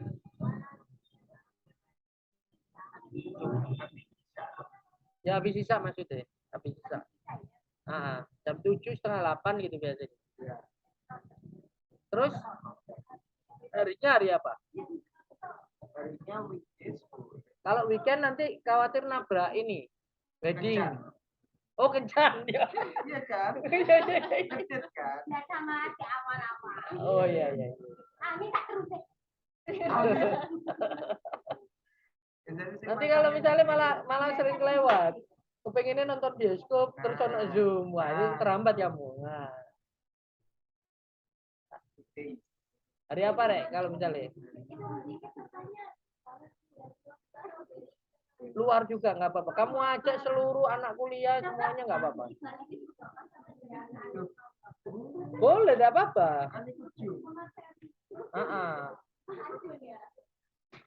Ya, jadi nanti teman-teman kuliahmu, teman-teman apa namanya, baik yang belum nikah atau sudah nikah, ajak aja nggak apa-apa. Ya, cuman saya itu mau ngatur jadwal. Kalau Selasa itu rata-rata gimana? Bisa enggak? Lebih pas enggak? Ini kan juga menyesuaikan teman-teman yang ini, yang Tekprof ini kan biar apa menyesuaikan. Kalau weekend cenderungnya teman-teman yang nggak bisa. Yang Tekprof nanti nggak bisa. Karena nanti pasti tabrakan sama event manten gitu loh ya. Ya pilihannya itu Selasa sampai Jumat hari apa ya? Selasa atau Kamis. Yang lainnya nggak bisa. Oke, terus ada yang lain? Selasa bisa semua nggak? Bisa semua ya. Terus yang lainnya karena pulang kerja insya Allah bisa semua ya. Oke. Kalau gitu saya minta tolong hanya ini aja. Bagian dari surveinya aja. Minta tolong di-share ke yang lainnya. Kita tunggu mungkin sampai hari Kamis. Nah, nanti Kamis kalau misalnya bisa sampai 100, hari Selasanya kita ngadakan Zoom nanti dari topik ini. Baru nanti kita cari pembicaranya, kita share tipis-tipis tentang ini. Nah, itu kalau misalnya Zoom-nya itu sampai 100 ke atas, ya baru nanti kita adakan offline. Nanti kita undang materinya. Karena kalau misalnya Zoom-nya masih 20, masih 30, gini kan masih kurang butuh berarti kan. Jadi ibaratnya masanya masih kurang banyak. Apalagi kalau sudah 20, 30, tapi yang ikut itu luar kota semua. Nah, mau mengadakan offline ini kan ya juga sedikit yang ikut gitu. Tapi kalau misalkan sekiranya sudah 100 ke atas, kita mau mengadakan offline, nanti yang offline separuhnya 50 itu kita nggak ada masalah. Iya kan? Tinggal nanti hanya biayanya hanya mengganti pembicara sama tempatnya aja, tempat dan konsumsi aja. Jadi harapannya katakanlah misalnya kalau kelas BG Junction gitu, ATM 50.000 itu sudah cover semuanya. Ya materi, konsumsi sama tempat 50.000. Tapi kalau mau tempatnya yang lebih mewah dikit, ya hotel misalnya gitu, tapi kita nggak terlalu mahal juga. Gitu ya. Begitu, kayaknya gitu ya. Yang penting apa? Yang penting kurikulumnya ini tahu, oh kebutuhannya teman-teman itu di bagian ini. Nah, gitu loh. Sehingga kita nanti bisa nyusun kurikulumnya. Itu ya. Bantu ya nanti surveinya ya. Oke. Baik, kurang lebihnya itu gambaran tentang kelas edukasi pranikah kita. Mudah-mudahan kita nanti bisa semakin banyak memberikan kesadaran orang-orang yang punya pasangan, yang punya mau nikah, itu dikasih ilmu-ilmu tentang pranikah. Sehingga mereka tidak melakukan salah perencanaan. Mereka tidak takut untuk menikah, atau mereka tidak buru-buru nikah, atau mereka menikah tapi memutuskan tidak punya anak, atau bahkan mereka menikah tapi ujungnya bercerai. Supaya tidak ada fenomena yang seperti itu. Sehingga goal kita adalah bagaimana mewujudkan keluarga samawa di seluruh Indonesia. Itu ya. Oke, itu aja yang bisa tak sampaikan. Kurang lebihnya mohon maaf. Terima kasih. Wassalamualaikum warahmatullahi wabarakatuh. Waalaikumsalam warahmatullahi wabarakatuh. Oke, terima kasih Mas Arfi Madiarto telah